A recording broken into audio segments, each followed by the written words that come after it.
retirement. Retirement is just saving so that you don't have to work forever. That's all retirement is, right? It's that same financial independence idea. It's the point that you have enough money that you don't have to work, but you can if you want to. Tomorrow would be great. It's likely not tomorrow for most of us in the room. But that's what retirement means. Before you start saving for retirement, I would say focus on building a 1-month emergency fund.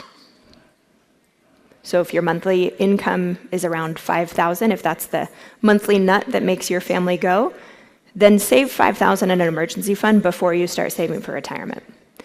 But as soon as you've got that first little milestone taken care of, start saving for retirement. You can start small if needed, like 1% of your income, 2% of your income, 3% of your income, and make a plan to increase it over time. Once a year, I'm going to bump that percentage by at least 1%, or every 6 months, I'm going to bump it by 2%. Make a plan for yourself to increase. Don't feel stressed out that you can't start with 15 or 20%, or that you did a retirement calculator online and it told you that you had to save 150% of the amount of money that you make. Don't let that freak you out. Just start, and then make a plan to increase over time. There's actually been a lot of studies in my industry done to say, in behavioral economics, that we actually do really well by committing to start small and doable, and then committing to increase at specific increments in the future. Consider target date. Maximize accounts with tax benefits.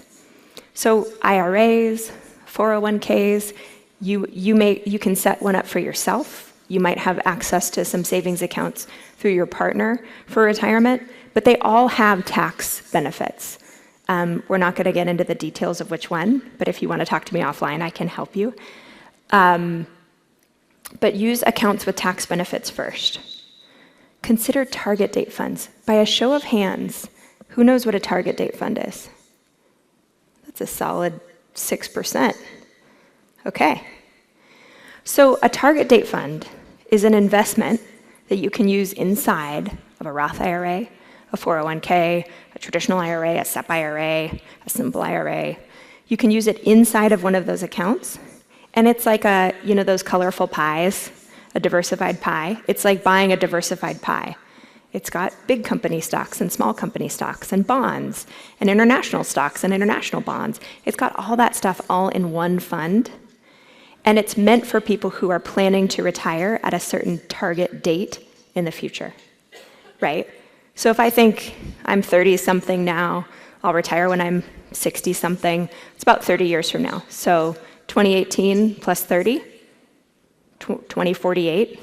So I'm going to try to find a fund that has a target date somewhere around 2048. Usually they're in 5-year increments, like a 2045 fund might be good for me. Does that make sense? Investing does not have to be a mystery.